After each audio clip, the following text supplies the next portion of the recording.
Who would have thought that a story about a man with a pathological gambling disorder would win over our hearts as he fought to survive a ring of deathly challenging childhood games to win a giant ball of money? If you're one of the 76 million people who watch Squid Game, you know just what I'm talking about. There's no way that you haven't heard of this show. It's been everywhere. TikTok, the news, Twitter, Roblox, and coming soon to Fortnite. Well, maybe not Fortnite yet, but you can expect every other person to be dressed up as either workers or players for Halloween this year. This show pulled at so many more of my emotional heartstrings than I was expecting it to. I've never been so attached to so many characters that I knew were going to die soon, only for the show to give me a small sliver of hope that they might live, then rip them right back out of my arms. This show just hit the weird nail right on the head. It's so twisted and demented, yet so bright and colorful that it's super enjoyable to watch. If you're new here, welcome to the channel. Don't forget to go down and hit that subscribe button if you enjoy the video. Each player that chooses to subscribe will receive one hint about what the next game will be, increasing their odds at becoming the victor.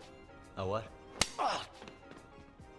And now that you've decided your fate, let's jump right back into the video because there's a lot of hidden details I missed during my first watch.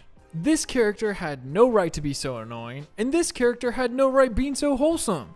And spoilers, duh, if you haven't watched the show yet. But at the end, when Ji-hun gets the invitation from Il-nam to come see him after a year since his apparent death, in quotation marks, who would have thought that Il-nam was the mastermind and creator behind these demented games? It completely changes the way you watch the show. Go back and watch him win at the games before they even start. The red light, green light doll, yeah, she doesn't even detect him. Look at his weirdly large smile as he crosses the finish line. Tell me that's not sus. Look at him be the only one that doesn't have a lock on his chains in tug of war in case his team loses. This guy is not going over the edge. And why do you think they broke up the fight in the barracks? He literally got to the tallest point in the room where all the cameras would see him and said that he was scared, please make it stop. And what do you know, the workers bust right in and make sure no one else gets killed. This man had safeguards all around the arena to make sure he didn't get eliminated at his own games. All these years, all these deaths, all so that this old man and his rich friends could just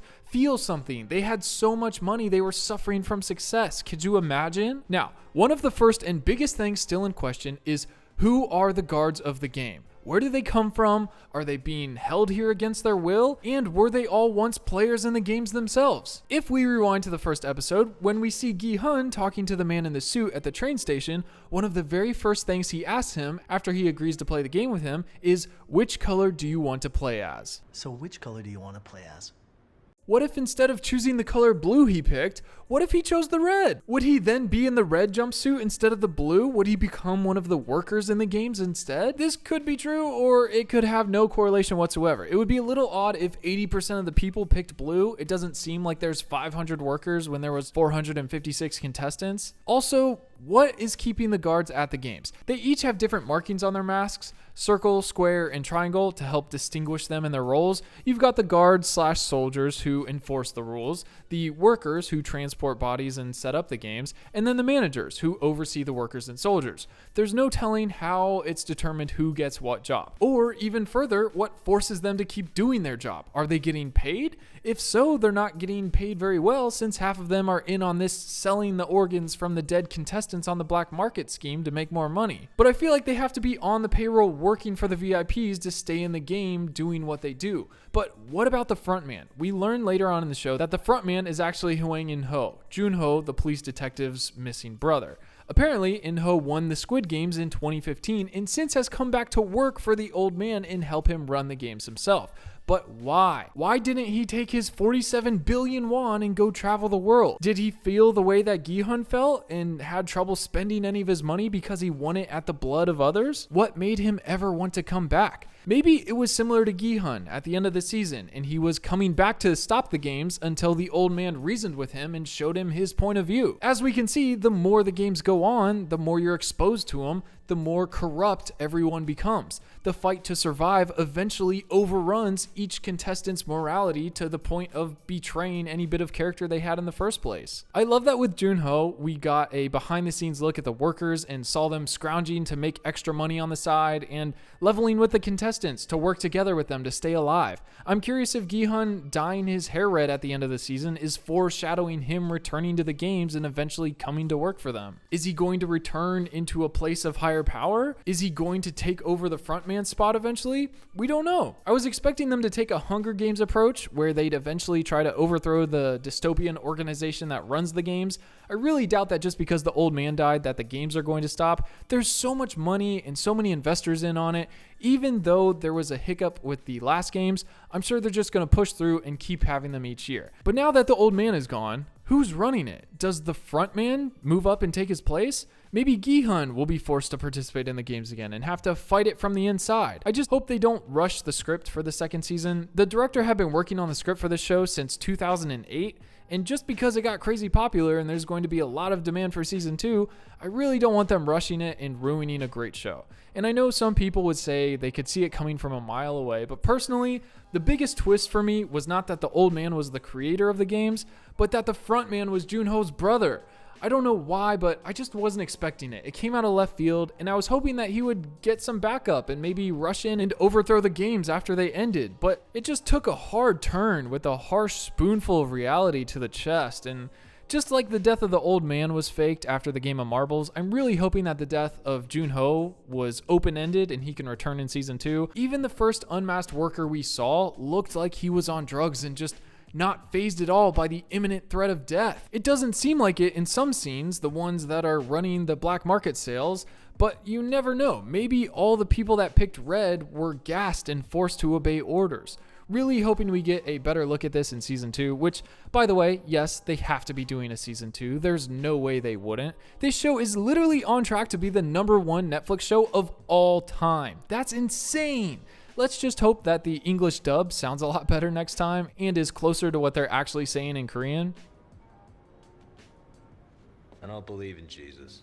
Plus, they spent so much time hiding in so many details with the old man that we'd later realize were safeguards and little ways to communicate with the front man. It seems like everything inside the games were little tests and we didn't even know it. Throughout the entirety of the games, Gi-hun continuously showed compassion and kindness to Il-nam for having the bad traits that led him to the games in the first place. Out of the 456 players, he still had the most character. If you remember when Il-nam woke up and it looked like he wet the bed, Gi-hun ties his jacket around his waist so he's not judged or targeted because he's weak and ill. If we rewind back to the bed and look closely real quick, we can see an empty water bottle laying next to Il-nam's head that looks as if he may have used it to make it look like he wet the bed as a test for Gi-hun. Up until now, he had shown him so much more care than anyone else that maybe this was his last test before determining his fate. Instead of giving him his jacket back, he gives him his own #1 jacket to wear. What if this was a sign to the front man from Il-nam to look out for and protect Gi-hun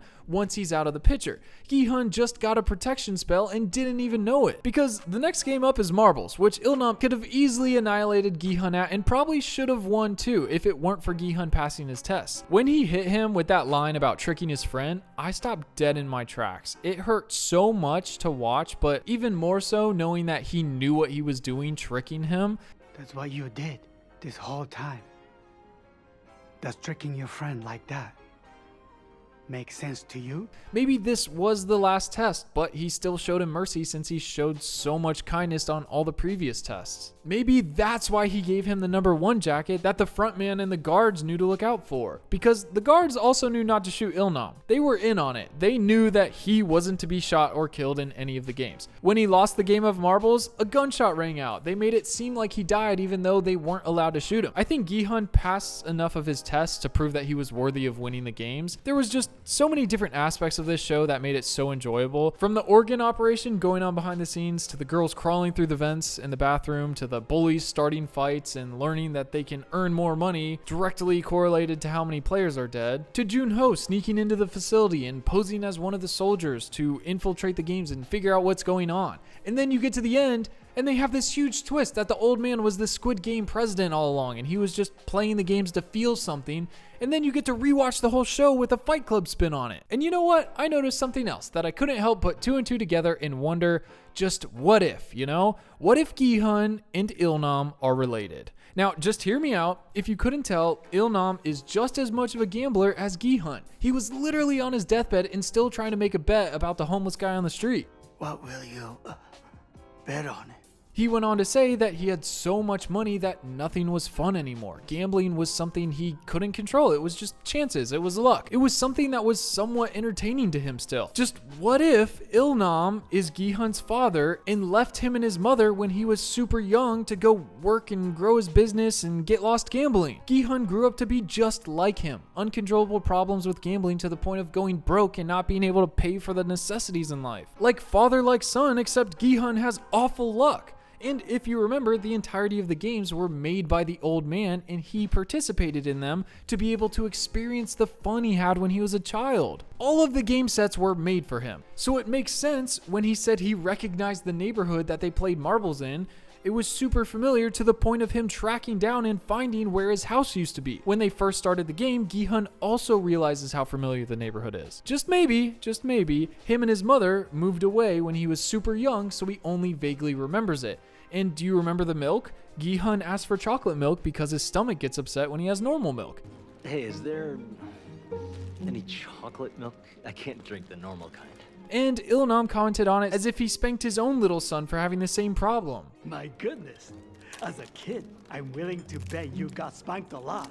It would be almost a little pointless now that he's dead for them to be connected, but I almost hope that in season 2 he learns that he was his biological father or something. I also thought it was kind of sus how many times the players were given the option to opt out of the games, whereas other times it seems like they were almost killed for no reason. It's like all the people who run the games put in so many ways out just so they didn't feel bad about themselves and they could justify what they were really doing here. But the reality of it is, all the contestants had such little to return to in the real world, and the reality was so harsh for them that they had nothing to do except come back to have a small chance at winning a big prize. We can see when Junho is searching through all the game files that the very first game was in 1988. They've been doing this for so long. This is the 30-second Squid Game that they've had. What were they like at the beginning? That's what I want to know. What was the history of the Squid Games? What did the first one look like? Was this the first one that the old man ever competed in? That's what it seems like, but I'm just curious how many people have died in these games. Even if it's just 400 on average that die each year, that's still over 13,000 dead in these facilities. I want to see. I don't know about you, but I think it would be super cool to see an origin of these games explored in a future season. So while great news shows like this are awesome to see, unfortunately, they do come with a lot more problems as well. So let's hope for the best and hope we don't have to host an actual Squid Games purge to get season 2 made. Comment down below who your favorite character from season 1 was, and you should totally come join the Discord. Link is going to be in the comments. We're doing a spooky fan art contest right now, and you should definitely come draw some Squid Game stuff. That would be awesome. But I'm also out of town right now, so say hi in the comments. I'll be back soon with another video, but until then, I will see you in the comments or the Squid Games. Peace.